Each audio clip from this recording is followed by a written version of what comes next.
हम max hospital urology department और max की टीम की तरफ से ये इनिशिएशन ले रहे हैं कि हम यहाँ पे monthly OPDs at least once in a month एक ओपीडी की जा सके, जिससे जो पेशेंट्स हमारे पास नहीं पहुंच पा रहे हैं या किसी भी कारणों से हम पेशेंट्स को वहां तक हमारे पास हमारे हॉस्पिटल तक नहीं आ पाते, हम उनके लिए यहाँ आके एक बेहतर ट्रीटमेंट प्लान कर सकें और उनमें से जो पेशेंट्स जिनको उनके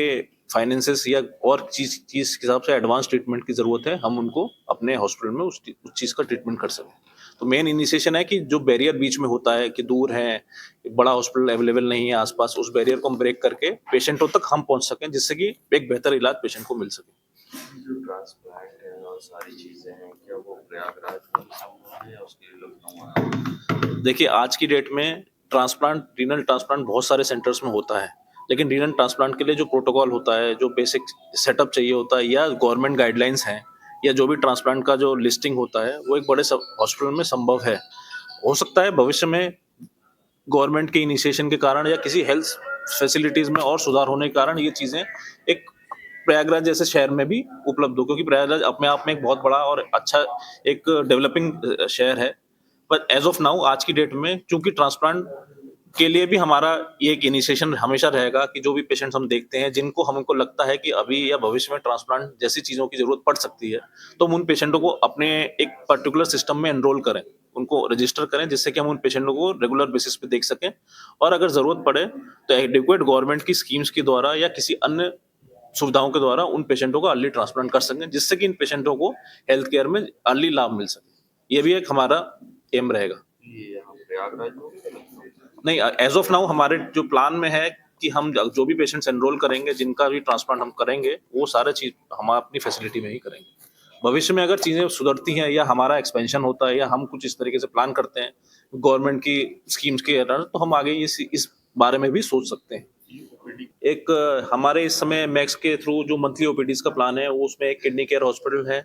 और एक कैंटोनमेंट में हॉस्पिटल है, जिसमें हम रेगुलर बेसिस पे मंथली ओपीडीज करेंगे, जिसमें सारे यूरोलॉजी और किडनी संबंधित डिजीजेस के पेशेंट्स को देखा जाएगा और रेगुलरली फॉलोअप में रखा जाएगा। मैं doctor Shubhendu, consultant urologist, Max urology department से आज आप लोगों के माध्यम से इस प्रेस कॉन्फ्रेंस को बताता हूँ। Male infertility, female sexual dysfunction, onco surgery जिससे कैंसर से यूरोलॉजी से रिलेटेड जो भी कैंसर्स हैं, robotic surgeries, all laparoscopic surgeries और किडनी ट्रांसप्लांट, ये जो मुख्य टाइप की बीमारियां हैं, इन सब का मैनेजमेंट हमारे डिपार्टमेंट में होता है।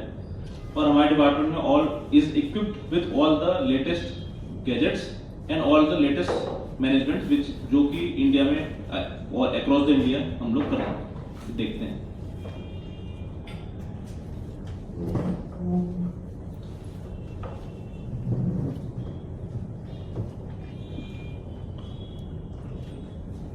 आप लोगों को कोई क्वेश्चन, कोई क्वेरी हो सर से, प्लीज। रिगार्डिंग यूरोलॉजी जो भी है, रिसेंट में क्या चल रहा है, क्या एडवांस सर्जरीज है हमारे यहाँ, क्या एडवांसमेंट्स है, तो आप लोग पूछ सकते हैं सर, प्लीज आइए।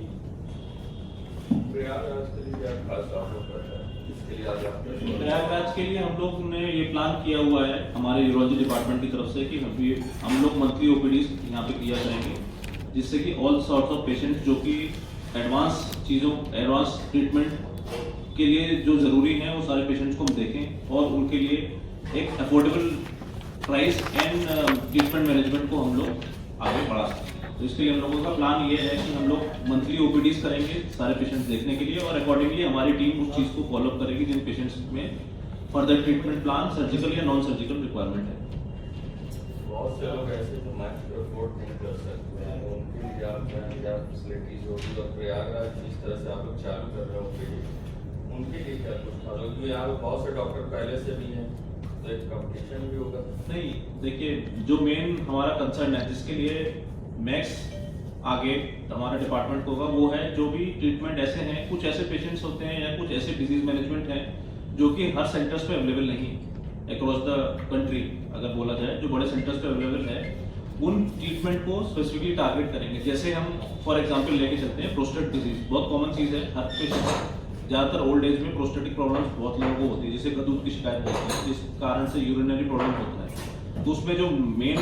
ट्रीटमेंट कंसर्न होता है आइडियल मेडिकल मैनेजमेंट और सर्जिकल मैनेजमेंट। सर्जिकल मैनेजमेंट में जो दूरबीन द्वारा प्रोस्टेट की सर्जरी की जाती है, जो कि हर जगह